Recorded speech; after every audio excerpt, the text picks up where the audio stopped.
மெடிசன்லையும் இருக்குது. அதில் side effects வேறு இல்லாத ஒரு அட்வான்டேஜ். So thanks doctor. இதே மாதிரி லூக்கோடர்மானால் பாதிக்கப்பட்ட பேஷண்ட்டுக்கு நீங்கள் என்ன அட்வைஸ் பண்ணுறீங்க, இல்லைன்னா அவங்களுக்கு என்ன ஆலோசனை கொடுக்குறீங்க? நானே வந்து நிறைய பேருக்கு சொல்லியிருக்கேன். பட் ஆனால் அவங்க வந்து யாருமே வந்து ஒரு ஏன்னா அவங்க நிறைய மெடிசன் சாப்பிட்டு ஃபெயிலியர் ஆகிட்டு அவங்க வந்துட்டு அதில் வந்து என்ன அப்படின்னா நம்பிக்கை இல்லாமல் இருக்காங்க. அதனால் வந்து நானே அப்படி தான் இருந்தேன். இப்போ வந்து எனக்கு நம்பிக்கை இருக்கிறது எப்படின்னா வந்து மெடிசன் சாப்பிட்டு அதில் ஒரு திருப்தி இருக்கிறதுனால தான் நான் சொல்கிறேன். ஏன்னா கண்டிப்பாக ஒரு பேஷண்ட் இது மாதிரி இருக்கும்போது விட்டிலிக்கா இருக்குது அப்படின்னா வந்துட்டு அவங்க வந்துட்டு கண்டிப்பாக பொய் சொல்லணுன்ற அவசியம் கிடையாது.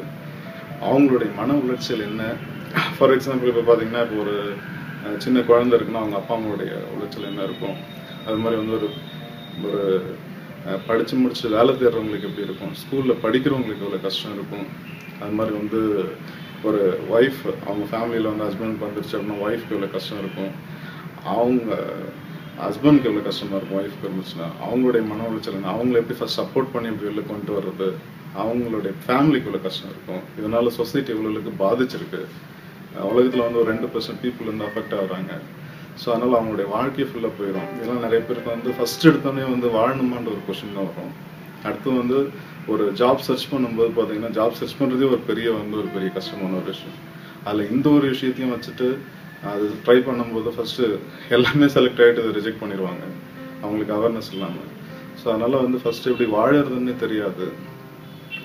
அப்படி இருக்கும்போது வந்துட்டு இதை ஒரு முயற்சி பண்ணி பாருங்கள். இது கண்டிப்பாக சரியாகும். சரியான பிறகு உங்களுக்கே தெரியும் அவருடைய சந்தோஷம் என்னன்றது. இப்போ இந்த மெடிசன் சாப்பிட்டு எத்தனை நாளில் இந்த வெண்தழும்பு உங்களுக்கு மாற்றங்கள் ஏற்பட்டது? கரெக்டாக வந்து 3 months எனக்கு வந்துட்டு அந்த டாட்ஸ் வந்து ஒரு சின்ன கருப்பு புள்ளி மாதிரி ஃபுல்லாக ஸ்டார்ட் ஆச்சு. அதுக்கப்புறம் அப்படியே ஸ்டார்ட் ஆகி கொஞ்சம் ரொம்ப பெருசாகிட்டே வரும். நான் நிறையா சர்ச் பண்ணி பார்க்கும்போது இன்டர்நெட்டில் இது மாதிரி சித்தாவில் வந்து ட்ரீட்மெண்ட் இருக்குது அப்படின்னா அப்புறம் சாரோடைய அப்புறம் அந்த அட்வர்டைஸ்மெண்ட்லாம் பார்த்துட்டு நான் நேராக வந்து போயிட்டு கேட்கும்போது செக் பண்ணிவிட்டு அதுக்கப்புறம் மெடிசன்ஸ் வந்து கொஞ்சமாக ஸ்டார்ட் பண்ணியிருந்தாங்க. ஸ்டார்ட் பண்ணும்போது அதுக்கப்புறம் ஒரு 3 months கழித்து அந்த இடத்துல வந்து ஒரு கருப்பு சின்ன புள்ளி டாட் மாதிரி ஸ்டார்ட் ஆச்சு. அது அப்போவும் எனக்கு வந்து நம்பிக்கை கிடையாது. திரும்பவும் டாக்டர்கிட்ட கேட்டேன் இந்த மாதிரி இருக்குது அப்படின்னாரு. நீங்கள் ரெகுலராக மெடிசன்ஸ் எடுத்துக்கணும் அப்படின்னாரு. அப்புறம் ரெகுலராக மெடிசன்ஸ் எடுத்துகிட்டே வந்துட்டு இருந்தேன். வந்துட்டு அப்புறமா அந்த கருப்பு டாட்ஸ் கொஞ்சமாக பெருசாகிட்டு அதுக்கப்புறம் ஃபுல்லாகவே மறந்துடுச்சு. அதுக்கப்புறம் வந்துட்டு இப்போ ஃபுல்லாகவே க்யூர் ஆகிடுச்சு. எனக்கு இப்போதைக்கு வந்து மெடிசன்ஸ் வந்து நான் ஸ்டாப் பண்ணிட்டேன். எனக்கு பார்க்குறவங்க வந்துட்டு நம்மளை பார்த்துட்டு நம்ம என்ன சொல்லுவோம், அவங்க என்ன நினைக்கிறாங்கன்றது அடுத்த விஷயம். பட் நமக்கே ஒரு மாதிரி ஒரு கைதி மாதிரி உள்ளே இருக்கிற மாதிரி சுச்சுவேஷன் வரும். ஸோ அதெல்லாம் வந்து உடச்சி எரிஞ்சிட்டு வரணும் அப்படின்றது ரொம்ப கஷ்டமான விஷயம். அதுக்கப்புறம் தான் வந்து இந்த மெடிசன் சாப்பிட்டு கொஞ்சம் கொஞ்சமாக வரும்போது அந்த ப்ராப்ளம்ஸ் எல்லாமே வந்து மனசளவில் இருக்கக்கூடிய சைக்காலஜிக்கல் ப்ராப்ளமும் சரியாயிடுச்சு. அதுக்கப்புறம் என்னால் ஒரு இயல்பு நிலைக்கு வர ஆரம்பிச்சது. அதுக்கப்புறம் இப்போ வந்து கிளியர் ஆகிடுச்சு எனக்கு. டாக்டர், இப்போ பார்த்தீங்கன்னா தாத்தா காலத்தில் 1 வருஷம் விளைஞ்ச நெல்லை சாப்பிட்டாங்க, 100 வருஷம் வாழ்ந்தாங்க. அப்பாக்கள் காலத்தில் பார்த்தீங்கன்னா 6 மாதம் விளைஞ்ச நெல்லை சாப்பிட்டாங்க, 70 வயசு வரைக்கும் ஆரோக்கியமாக வாழ்ந்தாங்க. நம்மளாம் 3 மாதம் விளைஞ்ச நெல் தான் சாப்பிட்றோம். ஆனால் நல்ல உணவுலையே இப்போ பாலும் முட்டையும் சேர்த்து சாப்பிட்டா இந்த மாதிரி வெண்புள்ளி வெண்படை வரும் அப்படின்றாங்க. அதே மாதிரி தயிர் சாதத்தோட மீனை வச்சு சாப்பிட்டா வெண்படை வரத்துக்கான வாய்ப்புலாம் இருக்குன்னு சொல்கிறாங்க. இதெல்லாம் உண்மையா டாக்டர்? இது எல்லாம் எந்த விதமான உண்மையும் கிடையாது. இன்னும் கேட்டிங்கன்னா ஸ்க்ரம்பிள்டு எக் அப்படின்னு சொல்லுவாங்க. அதாவது எக்கில் வந்து பாலையும் போட்டு அடித்து அதை வந்து பாயில் பண்ணி சாப்பிடக்கூடிய உணவுகள், இது வெவ்வேறு உணவு கல்ச்சரில் அது இருக்குது. அதே மாதிரி தயிர் சாதத்தில் மீனை வைத்து சாப்பிடக்கூடிய பழக்கம் பங்களாதேஷில் வங்காளத்தில் இந்த பழக்கங்கள்லாம் இருக்குது. அவங்களை பொறுத்த வரைக்கும் எந்த உணவுகளாக இருந்தாலும் அதனோட மீனையும் சேர்த்து சாப்பிடுகின்ற உணவுகளாக சாப்பிடக்கூடிய ஒரு விஷயம் இருக்குது.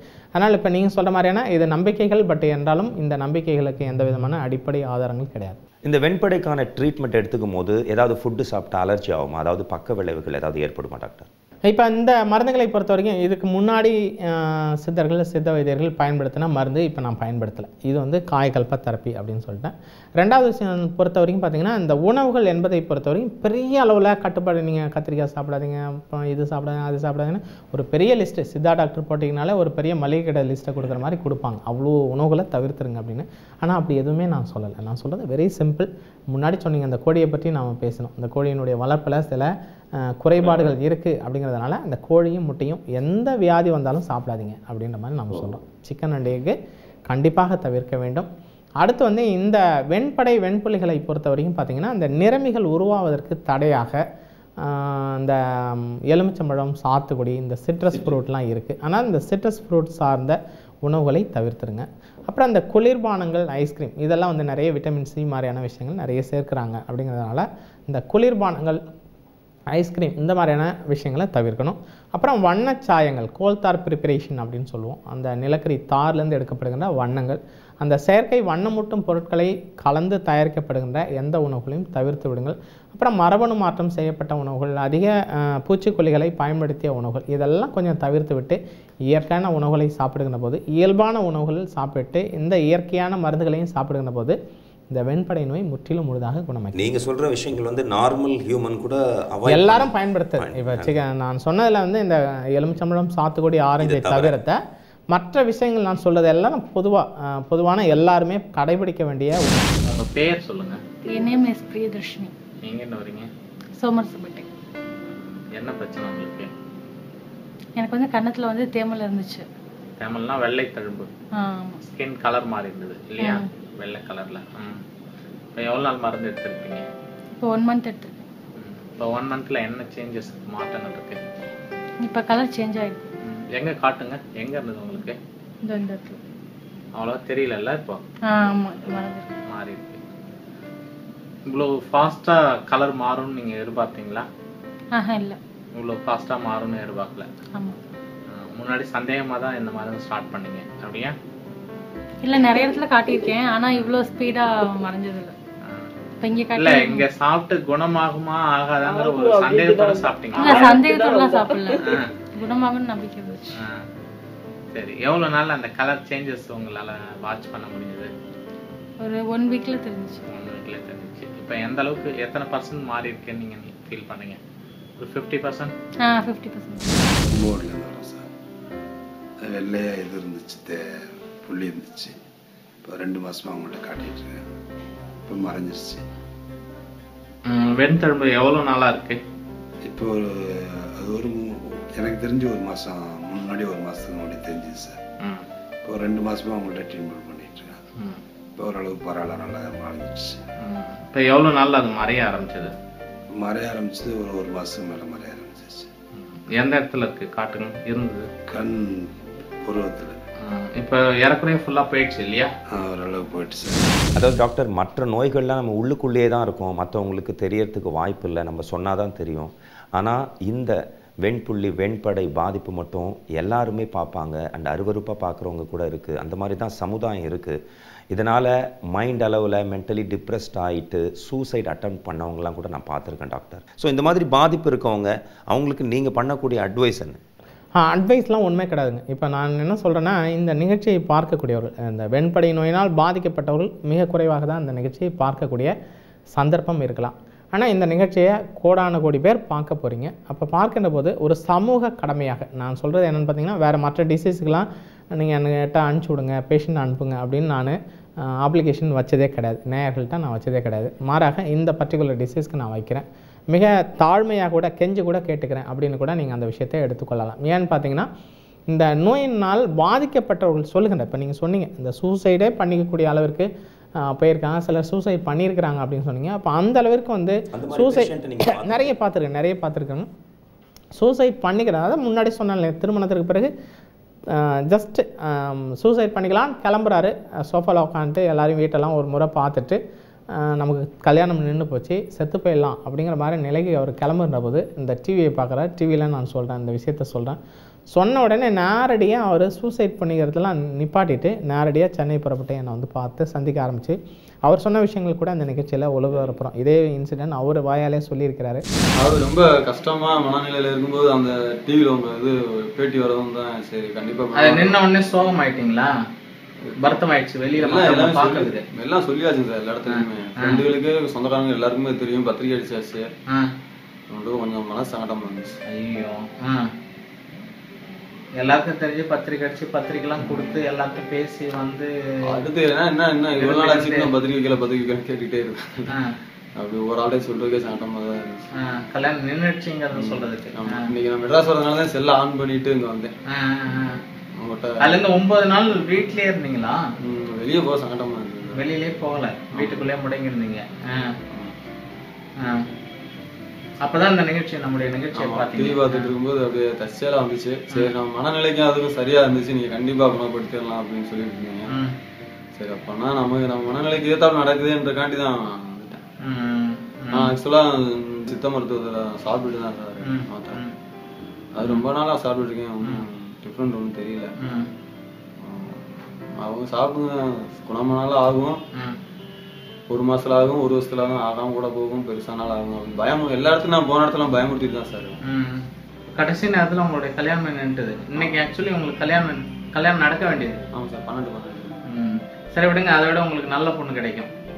இந்த நோயை நம்ம குணமாக்கிடுவோம். சரிங்க சார், கண்டிப்பா. எங்க இருக்கு உங்களுக்கு? இந்த விரல்ல 4 விரல் இருக்கு சார், உதட்டுல இருக்கு சார், இந்த காலில் இருக்குதான் சார் வந்து லைட்டா. எங்க இருக்கு காட்டுங்க. இங்கெல்லாம் இருக்கு, லைட்டா அடிச்சுட்டே இருக்கு. இதே மாதிரி முதுகு கையில காட்டுங்க, விரல்ல. சரி,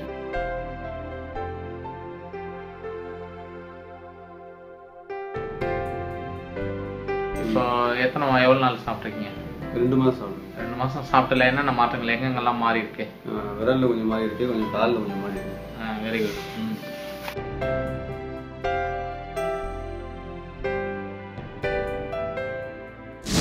அதனால் வந்து தயவுசெய்து இந்த நிகழ்ச்சியை பார்க்கக்கூடியவர்கள் எத்தனையோ பேருடைய மனசில் மிக ஆழமான ஒரு காயத்தோடு வடுவோடு இருக்கக்கூடிய நோயாக இது மேலே மட்டும் இந்த வெண்படை நோயாளர்களுடைய தோலில் மட்டும் இந்த வடு இல்லை, மாறாக உள்ளுக்குள்ளால் மனசுலையும் ஆழமான ரணத்தோடு வாழ்ந்து கொண்டிருக்கிறார்கள்.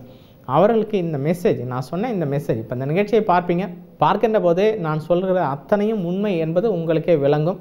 அப்படி உங்களுக்கு விளங்குச்சு அப்படின்னா நீங்கள் தயவுசெய்து உங்களுடைய நண்பர்கள் இதனால் பாதிக்கப்பட்டிருக்கலாம், உங்களுடைய உறவுகள் இதனால் பாதிக்கப்பட்டிருக்கலாம், உங்களுக்கு தெரிந்தவர்கள் இதனால் பாதிக்கப்பட்டிருக்கலாம், உங்களோடு பணி செய்கிறவங்க இந்த நோயினால் பாதிக்கப்பட்டிருக்கக்கூடிய ஒரு நிலை இருக்கலாம். தயவுசெய்து அவர்களுக்கு இந்த செய்தியை மட்டும் கொண்டு போய் சொல்லுங்கள். இதை சொல்லுகின்ற போது அவர்களுடைய வாழ்க்கை கண்டிப்பாக மலரும். அப்படி மலர்கின்ற போது அந்த சந்தோஷம் மகிழ்ச்சியினுடைய எதிரொலி உங்களுக்கும் கிடைக்குங்கிறதுனால கண்டிப்பாக இந்த வெண்படை சார்ந்த இந்த தகவல்களை ஒவ்வொருத்தவங்களும் கொண்டு போயிட்டு அடுத்தவங்கள்ட்ட இந்த நோயினால் பாதிக்கப்பட்டவர்களுக்கு சேர்ப்பது என்பதை ஒரு சமூக கடமையாக தயவு செய்து செய்யணும். இந்த நோய் ஏழை பணக்காரங்க வித்தியாசமே இல்லாமல் வருது, நம்ம கண்ணால் பார்க்குறோம். ஸோ ஏழைங்களுக்கு ஏதாவது ஸ்பெஷல் சலுகைகள்லாம் இருக்கா டாக்டர் ட்ரீட்மெண்ட்டில்? இப்போ இதை பொறுத்த வரைக்கும் ஏழை எளிய மக்களுக்கு நம்ம சிறப்பு டிஸ்கவுண்ட் நம்ம கண்டிப்பாக பண்ணுறோம். அதே மாதிரி வந்து ரொம்ப விளிம்பு நிலையில் இருக்கக்கூடியவர்கள், ரொம்ப கஷ்டப்படக்கூடியவங்களுக்கு வந்து நம்ம ஃப்ரீயாகவே ட்ரீட்மெண்ட் நிறைய பேர் கொடுக்குறோம். அவர்களை பொறுத்த வரைக்கும் பார்த்திங்கன்னா நம்ம இலவசமாகவே சிகிச்சை கொடுக்குறோம். ஆனால் வந்து உண்மை என்னென்னு பார்த்திங்கன்னா இதில் கிட்டத்தட்ட வந்து ஒரு 600 மாத்திரைகள் 1 மாதத்துக்கே அவர்கள் சாப்பிட வேண்டியது கட்டாயம். 1. 2வது, இதை பொறுத்த வரைக்கும் காயக்கல்ப தெரப்பி அப்படிங்கிற முறையில் இது வந்து எக்ஸ்ட்ராக்ட் ஃபார்மில், அதாவது வந்து 100 கிலோ பச்சிலை மருந்துகளை 1 கிலோவாக சாரத்தை மட்டும் இறக்கி அந்த எக்ஸ்ட்ராக்ட் ஃபார்மில் இந்த மருந்துகளை நம்ம தயாரிக்கிறதுனால கண்டிப்பாக நீங்கள் சொல்கிற மாதிரி இது வந்து காஸ்ட்லியாக தான் இருக்கும். இப்போ இந்த கேப்சூலை ஓப்பன் பண்ணி பார்த்தீங்கன்னா கூட நீங்கள் மற்ற சித்தா மருந்து மூலிகை மருந்துகளை பார்க்கிற போது இலை பொடி காயிலேருந்து தான் நம்ம தயாரிக்கிறோன்னா கூட அதை பார்க்குற மாதிரி இது பொடி பொடியாக இருக்குது. ஒரு 5 நிமிஷம் எடுத்து வச்சுருந்தீங்கனாலே ஜெல் மாதிரி எல்லாமே மாறுறதை பார்க்க முடியும். ஏன்னா இது முழுக்க மூலிகை சாரங்கள், அதனால் கான்சன்ட்ரேட் இது. அதனால் இதை சாப்பிடுகின்ற போது இந்த நோய் வந்து முற்றிலும் குணமாக்க முடியும். ஆனால் கொஞ்சம் காஸ்ட்லியாக தான் இருக்கும். இந்த நோய் வந்து சின்ன குழந்தைங்களுக்கு அதிகமாக பாதிக்குமா, இல்லை வயசானவங்களுக்கு பாதிக்குமா, இல்லை குழந்தை பெற்றவங்களுக்கு பாதிக்குமா, ஆண்களுக்கு பெண்களுக்கு இந்த மாதிரி ஏதாவது அதிகமாக பாதிக்கக்கூடிய குரூப்னு ஏதாவது இருக்குங்களா டாக்டர்? இப்போ இந்த வெண்படை நோயை பொறுத்த வரைக்கும் குழந்தைகள் நிறைய பாதிக்கப்படுறாங்க. 1. 2வது வந்து பார்த்திங்கன்னா ரொம்ப வயது ஒரு 50-55 வயசுக்கு மேற்பட்டவர்களும் நிறைய பாதிக்கப்படுறாங்க. இப்போ அவங்கள பொறுத்த வரைக்கும் நிறைய காரணங்கள் இருக்குது. என்னென்னு பார்த்திங்கன்னா வயது முதிர்ச்சி அடைகிறதுனால இந்த ப்ராசஸிங் அந்த செல்கள் உற்பத்தி ஆகுது, அதில் பிரச்சனை இருந்து அதனால் வெண்படை ஏற்படலாம்.